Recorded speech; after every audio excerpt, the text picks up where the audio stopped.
Radhe Radhe, hello everyone. Let's begin with the new episode 140। इश्क में दर्द भी है। शौर्य जलती आंखों से दोनों को देख रहा था।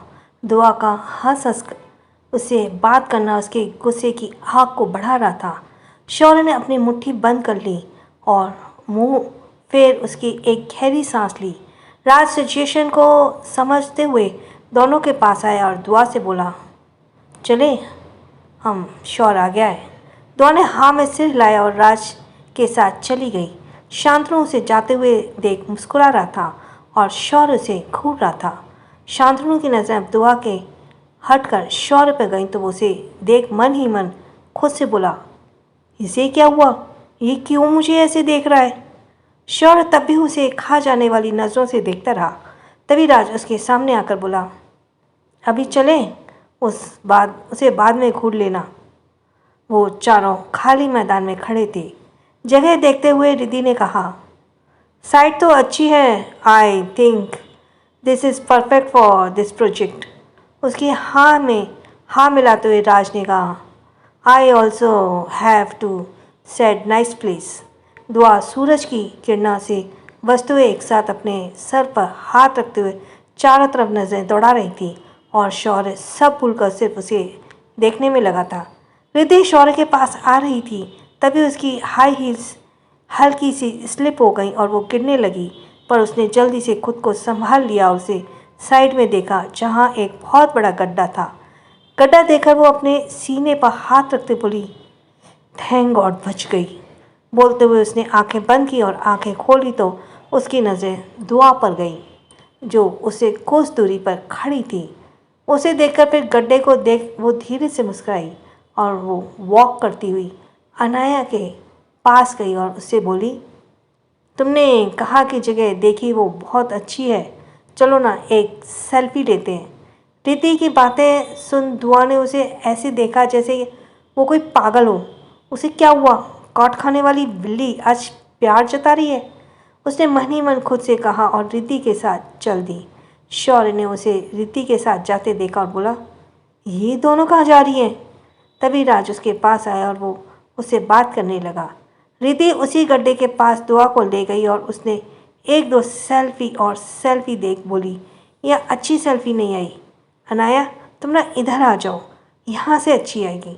बोलते हुए उसने दुआ को गड्ढे के पास कर दिया और खुद सेल्फी लेने लगी। देखो अच्छी आई ना?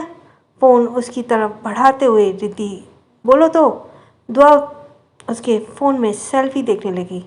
दुआ को फ़ोन में देखता हुआ रिद्धि मुस्कुराई और उसे धक्का देने को हुई। तभी दुआ एकदम से उसके सामने से हट गई और गड्ढे में दुआ की जगह खुद जा गिरी।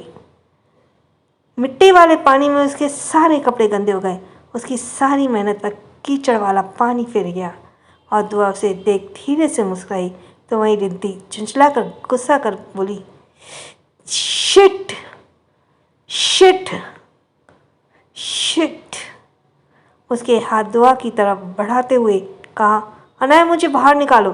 दुआ ने अपना हाथ बढ़ाया। जैसे ही वो उसका हाथ पकड़ने को हुई, दुआ ने अपना हाथ पीछे खींच लिया और मुस्कुराते बोली, तो तुम्हें क्या लगा तुम इससे हमें इस गड्ढे में गिराओगे और हम गिर जाएंगे? तुम्हारा प्लान तो हम उसी टाइम समझ गए थे जब तुमने हमें सेल्फी के लिए पूछा और यहाँ आते ही हमने गड्ढा देख लिया।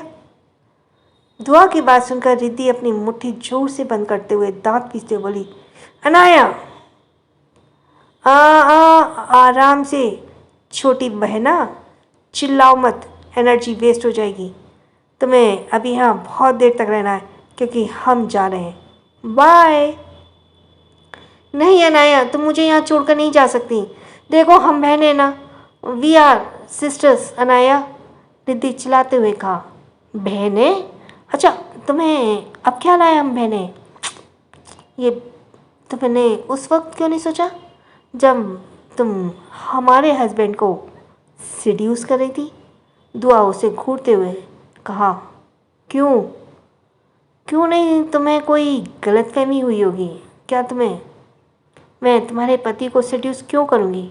रिद्धि ने नज़र चुराते हुए कहा तो दुआ हंसते हुए बोली, इतना मेकअप और ऐसे ड्रेसअप ये सब तुमने उनके लिए किए थे ना, तो तुम्हें क्या लगता है तुम हमारे ही सामने हमारे शौर्य जी को फंसाओगी और हम चुपचाप बैठे रहते और देखते रहेंगे? ये पकड़ो अपना फ़ोन और बुला लो किसी को अपनी मदद के लिए, क्योंकि हम तो तुम्हारी मदद करने से रहे। इतना बोलकर दुआ जाने लगी तो रिद्धि चिल्लाते हुए बोली, अनाया मैं तुम्हें छोड़ूंगी नहीं। हाँ हाँ मत छोड़ना, पहले गड्ढे से तो बाहर निकलो।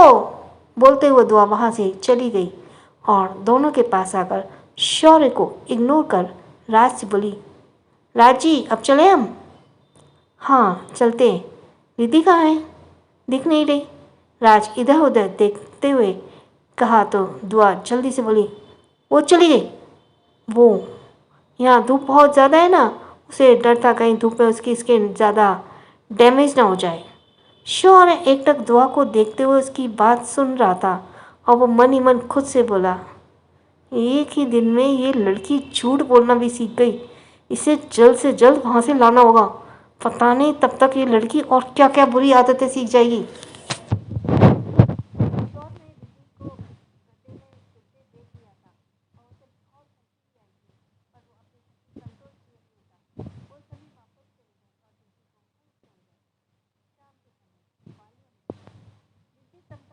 दुआ के रूम में आई और उस पर बरसते हुए बोली, अनाया हाउ डेयर यू। बोलते हुए उसने दुआ पर हाथ उठाया तो दुआ ने उसका हाथ हवा में ही रोक दिया। से मानिए मोनियो, तुम अपनी बड़ी बहन पर हाथ उठाओगे? से मोनियो बोलते हुए उसको उसका हाथ झटका, दूसरे हाथ से एक थप्पड़ रिद्धि के गाल पर रख दिया। रिद्धि को जोर का झटका लगा था। ये कमज़ोर सी दिखने वाली लड़की उस पर हाथ भी उठा सकती है? तो तुमने मुझे मारा, उसने कांपते शब्दों में कहा। जब छोटे गलती करते हैं ना तो बड़े ही उनकी गलती को सुधारते हैं, और हम तुम्हारी बड़ी बहन हैं तो तुम्हारी गलती को सुधारना हमारी जिम्मेदारी है। आई होप कि अब थप्पड़ से तुम सुधर जाओ, नहीं तो हमें तुम पर दोबारा हाथ उठाना होगा और हम ऐसा बिल्कुल नहीं चाहते। बोलते हुए उसने रिद्धि की शर्ट के खुले बटन क्लोज किए। बटन क्लोज कर वो बोली, हाँ और आगे से अपने जीजू के सामने थोड़े ढंग के कपड़े पहनकर जाना। वैसे भी वो बहुत अच्छे हैं, उनका ध्यान कभी इन सब चीज़ पर नहीं गया, पर फिर भी हम थोड़े पॉजेसिव हैं उन्हें लेकर। रिद्धि मुंह खोले एकटक उसे देखते हुए उसकी बात सुन रही थी। दुआ इतनी वाइल्ड हो सकती है उसने सोचा भी नहीं था। उसे तो यही लगता था कि वो जब चाहे उसे मार सकती है, उसे सुना सकती है बातें, पर उसकी सोच के विपरीत दुआ ने ही उसके साथ वो सब कर दिया। रिद्धि उसे गुस्से से घूरते हुए चली गई। उसके जाने के बाद दुआ ने गहरी सांस ली और वो भी अपने रूम में निकली। उसने अनुराग के रूम के डोर को पर नॉक किया। अनुराग और रिद्धिमा ने देखा तो दुआ को देखकर दोनों खड़े हो गए। अनुराग ने आगे आते हुए कहा, तुम वहाँ क्यों खड़ी हो बेटा, अंदर आओ। दुआ अंदर गई तो रिद्धिमा ने बड़े ही प्यार से पूछा, क्या हुआ बेटा, तुम्हें कुछ चाहिए था? हमें आपसे बात करनी है, दुआ ने अनुराग की तरफ देखते हुए कहा। बोलो क्या बात करनी है तुम्हें? अनुराग ने पूछा। दुआ ने एक नज़र रिद्धिमा को देखा और अनुराग की तरफ देख बोली, आपने कहा था मेरी माँ जिंदा है, कहाँ है वो? आप कब हमें उनसे मिलाने ले जाएंगे?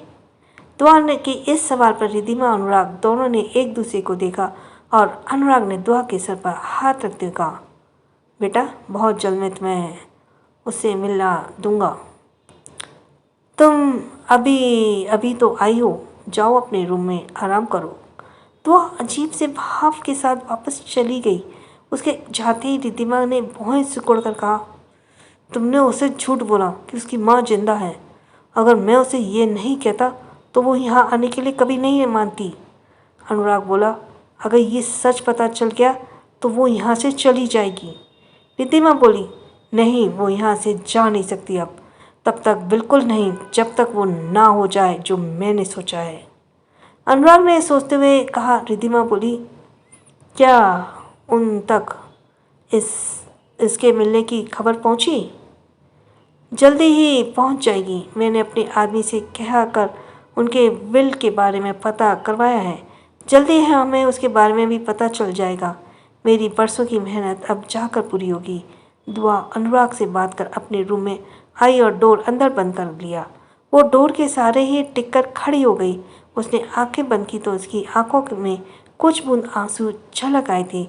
तभी रफली उंगलियों ने उसके गालों के आंसू को जल की बूंदों को साफ किया। एक मर्दाना हाथ का स्पर्श पाती दुआ ने जल्दी से अपनी आंखें खोल दी। उसकी हैरत से बड़ी आंखें काली भूरी आंखों से जा मिली। "आ, आ, आप यहाँ क्यों आए हैं?" दुआ उससे दूर होते बोली। "तुम्हें देखने आया था, तुमसे मिलने आया था।" शौर ने उसकी तरफ एकदम कदम बढ़ाते हुए कहा। "आप चले जाइए यहाँ से, किसी ने आपको देख लिया तो सवाल उठाएंगे।" दुआ नम आंखों को चुराते हुए बोली। दुआ की बातों पर शौर्य होठों को टेढ़ा कर मुस्कुरा और बोला, ये दुनिया कितनी भी जालिम क्यों ना हो, पर हस्बैंड वाइफ ने एक साथ होने पर उंगली कभी नहीं उठाती। दुआ ने तिरछी नजरों से उसे देखा। हमें अकेले रहना है, आप जाइए यहाँ से, बोलकर उसने उसके मुंह फेर लिया। तेरी खुशी के लिए तुझसे दूर भी चला जाऊं, तेरी खुशी के लिए मौत को भी गले लगा लूं, पर तूने अगर खुद को मुझसे अलग करने की कोशिश की तो जाने मन तेरी कसम मैं तेरी जान ले लूँगा। बेरुखी बर्दाश्त है तेरी, पर जुदाई नहीं। शौर बोलते हुए उसके सामने खड़ा हो गया और उसकी चेहरा अपने दोनों हाथों में भर लिया। मुझे मारना है मारो, गुस्सा करना है करो, जो मन करे करो, पर मेरे सामने रहकर मुझसे दूर जाने की सोचना भी मत दुआ, मैं सब तबाह कर दूंगा। शौर ने कहा तो दुआ भीगी आंखों से उसकी आंखों में देखने लगी। कुछ मोती और उसकी पलकों से टूटकर उसके गाल पर लुढ़क गए, जिन्हें शौर ने अपने होठों से चुन लिया। उसके छूते ही उसकी आंखें बंद हो गई और वो रात के टीले की तरह उसकी बाहों में ढह गई और उसने बेचैन समुद्र की लहरों की तरह उसे अपनी आगोश में ले लिया। टूटकर बिखरने वालों के अगर संभालने वाला उसके साथ हो तो टूटकर बिखरना भी सुकून दे जाता है। मोहब्बत तब और गहरी हो जाती है जब तन्हाई में वो सहारा देती है। मन में भले ही दोनों की कितना भी गुस्सा भरा हो, पर दिल में तो एक दूसरे के लिए बेइंतहा मोहब्बत है। और जब दिल में एक दूसरे के लिए मोहब्बत हो तो मोहब्बत अपना रंग दिखाई देती है। सारे शिकवे गिले एक तरफ और मोहब्बत हावी हो जाती है, जैसे अभी दुआ पर हावी हुई। दुआ की शौर की बाहों में उसके लिए दुनिया की सबसे महफूज जगह थी, जहाँ पर सिर्फ उसका राज था, उसकी हुकूमत थी। वो उसे एक लिपटी जैसी उसकी रूह समा गई है। So let's go for the next episode. Just wait a minute, इन्होंने कोई स्टोरी रिकमेंड की है and for that we have to go again.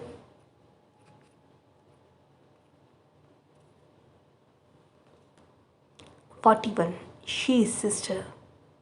करीब 1 घंटे बाद शौर ने दुआ का चेहरा देखा तो वो सो चुकी थी। बेवकूफ़ लड़की, ये हर बार सो क्यों जाती है?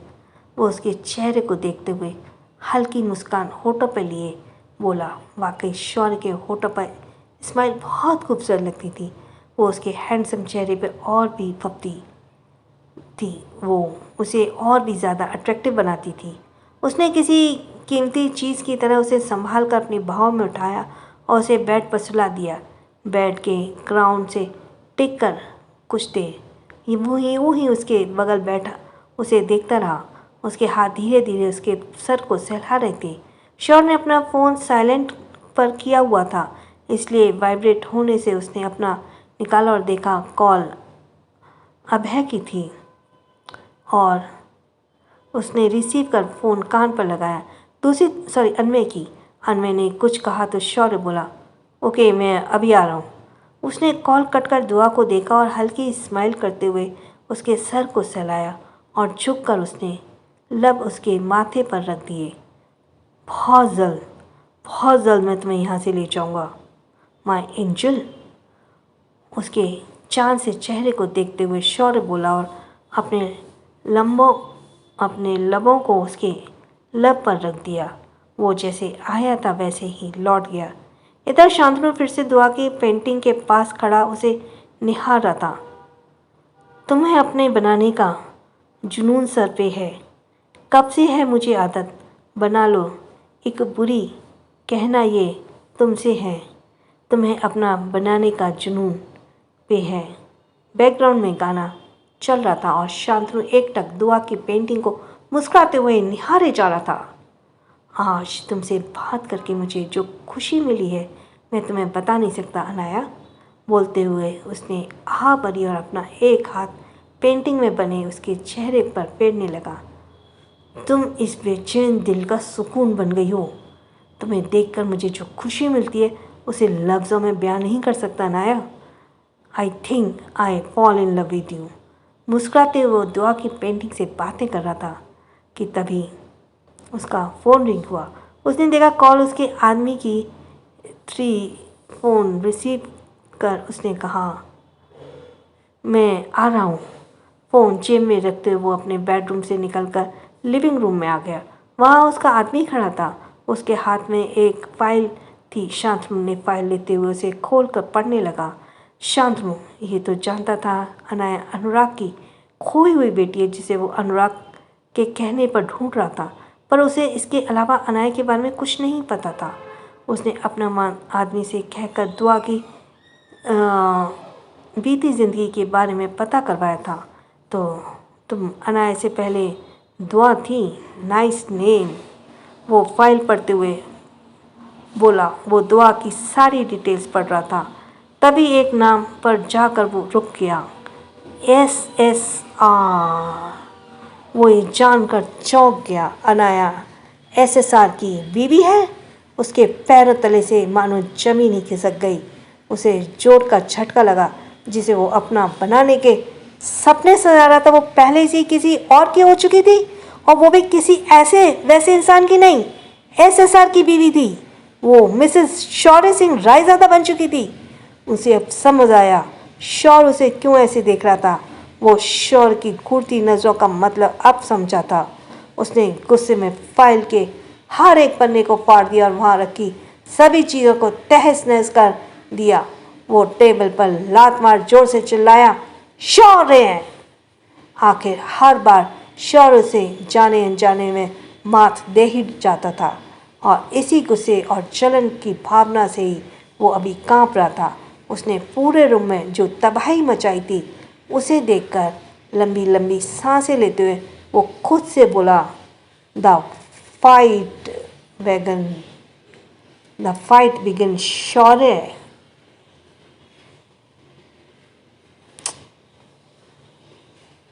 विला के स्टडी रूम में सभी बैठे हुए थे और अनमे ने शौर्य की तरफ देख कहा, मैंने जितना मुश्किल सोचा था ये काम उतना ही आसान निकला।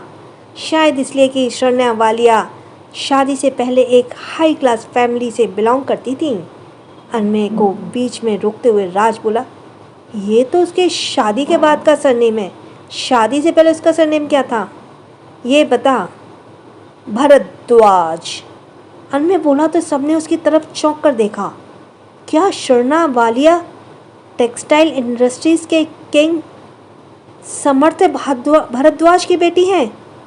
राज ने फिर एक सवाल अनमे की तरफ उछाल दिया तो अनमे ने हाँ में सर हिलाया। मैंने इनके बारे में बहुत सुना था।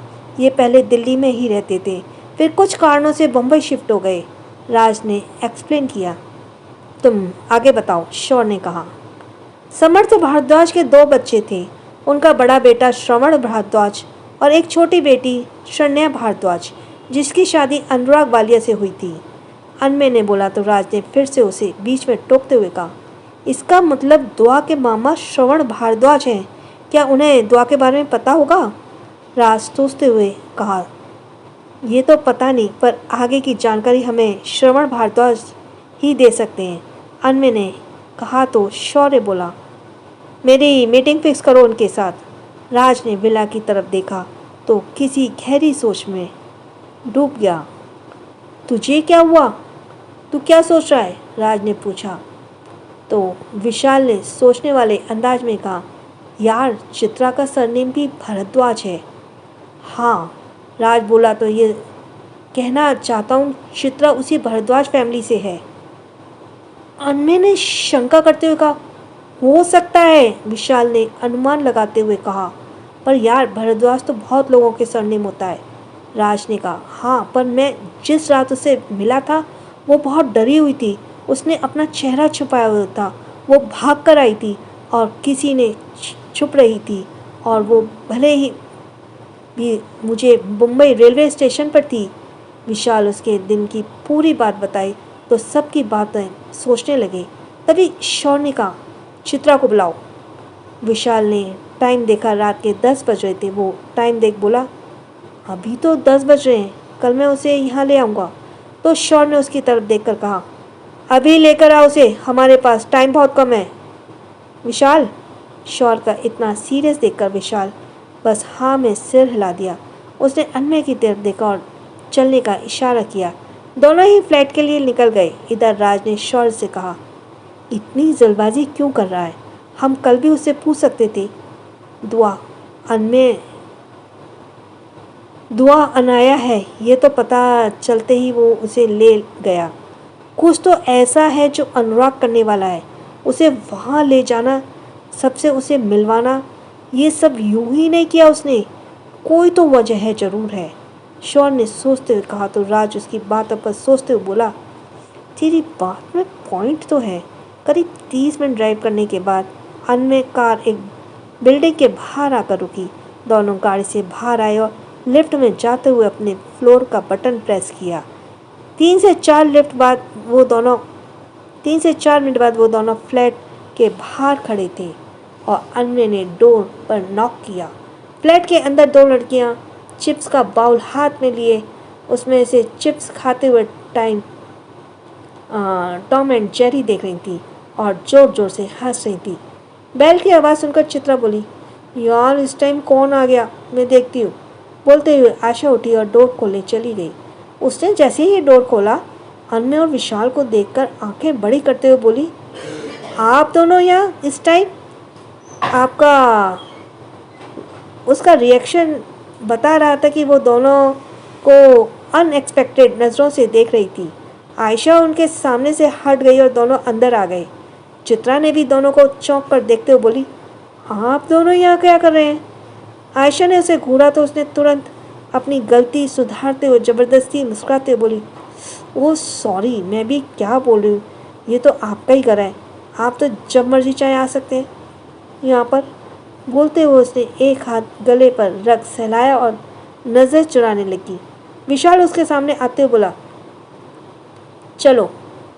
जो चित्रा चौंक कर बोली, कहाँ? तुम्हें शौर्य ने बुलाया। विशाल बोला तो चित्रा भौहें सुकड़कर बोली, क्या, पर क्यों? उस शैतान, मेरा मतलब है जीजू ने हमें क्यों बुलाया है? ये तो उसी से चलकर पूछना तुम। अनमय ने कहा। चित्रा दोनों के साथ सुनकर आयशा को देखने लगी और आईब्रो उठाकर सवाल किया, मैंने क्या किया है, मुझे क्यों बुलाया जा रहा है? उसकी नज़रों के सवाल पर आयशा ने कंधे उचका दिए, जैसे बोल रहे, मुझे क्या पता। चित्रा ने फिर से अनमय और विशाल की तरफ देखा और मायूसी से बोली, मैं चेंज करके आती हूँ। और वो दोनों ही नाइट ड्रेस में थी, पर दोनों ही बहुत क्यूट लग रही थी। ज़रूरत नहीं है, ऐसे ही चलो, विशाल बोला तो चित्रा फिर चौंक गई। क्या ऐसे ही? दोनों ने सिर हिला दिया। कुछ देर बाद दोनों ही शौर्य के सामने खड़ी थी। चित्रा शौर्य को डरी डरी नज़रों से देख रही थी। शौर्य उसे देखते हुए उसके पास आया और उसकी आंखों में देखते हुए बोला, क्या तुम श्रवण भारद्वाज को जानती हो? शौर्य की बात सुनकर चित्रा ने चौंक कर उसे देखा और धीरे से बोली, आप कैसे जानते हो उन्हें? चित्रा का इतना बोलना सबको ये बता गया था कि वो श्रवण भारद्वाज को जानती है। चित्रा ने सबकी तरफ देखा। विशाल, अनमय और राज चारों उसी को घूर रहे थे। क्या उन्हें पता चल गया था कि मैं यहाँ छुपी हुई हूँ? बताइए, क्या उन्हें पता चल गया मैं यहाँ छुप रही हूँ? क्या आप लोगों ने उन्हें मेरे बारे में बता दिया? प्लीज़ बताइए, क्या वो मुझे लेने आ रहे हैं? चित्रा रुआसी गले में बोलती जा रही थी और सब उसकी बातें सुनकर उसे और हैरानी से देखे जा रहे थे। तभी विशाल ने कहा, एक सेकेंड, तो क्या ये सच है कि तुम घर से भाग कर आई हो? चित्रा ने हाँ में सिर हिला दिया। पर क्यों? विशाल ने सवाल किया। क्योंकि मेरे डैड मेरी शादी करवा रहे थे, वो भी उस ठरकी इंसान से, और मुझे पढ़ना था, इसलिए मैं शादी वाले दिन भाग गई। चित्रा गुस्से में मुंह बनाते हुए बोली। क्या तुम्हारी शादी होने वाली थी? विशाल चौंक कर बोला। तो चित्रा ने सर हिला दिया। अनमय ने विशाल के कंधे पर हाथ रखा तो विशाल ने उसकी तरफ ऐसे देखा जैसे बोल रहा हो, बच गया, अच्छा हुआ इसकी शादी नहीं हुई, नहीं तो मेरा क्या होता। शौर्य एक कदम चलकर चित्रा के नज़दीक आया, बोला, तो श्रवण भरद्वाज तुम्हारे डैड हैं? चित्रा ने सर हिला दिया, बोली, क्या आपने जीजू सच में मेरे डैड को मेरे यहाँ होने की खबर दे दी? वो मुझे यहाँ से ले जाएंगे। अगर उन्हें पता चला मैं यहाँ हूँ तो। चित्रा की आंखें नम हो गई। शौर्य ने एक हाथ बढ़ाकर चित्रा के सर पर रखते हुए कहा, डोंट वरी, तुम्हें यहाँ से कोई नहीं ले जाएगा और आज से तुम यहीं रहोगी। चित्रा उसकी बात सुनकर खुश हो गई और उसी खुशी में वो एकदम से शौर्य के गले लग गई। थैंक यू जीजू, thank you so much. Chitra ने ऐसे शौर्य के गले लगने से किसी को तो कुछ नहीं, पर विशाल को जोर का झटका लगा। वो आंखें बड़ी किए उसे घूर रहा था। राज उसे देख मुस्कुराया और मैं उसके कान में पास धीरे से बोला, तूने सुना तो होगा कि साली आधी घरवाली होती है, आज देख भी ले। इधर विशाल शौर्य को ही घूरे जा रहा था और मन में सोच रहा था कि शौर्य ये दुआ नहीं है, ये दुआ की कज़न है। और इसी के साथ हम नेक्स्ट एपिसोड कल सुनेंगे। So thanks for listening. छोटों को प्यार, बड़ों को सम्मान। राधे राधे। जिसका सब्सक्राइब करना रह गया वो जल्दी से सब्सक्राइब करे। और थैंक्स फॉर लिसनिंग। छोटों को प्यार, बड़ों को सम्मान। राधे राधे।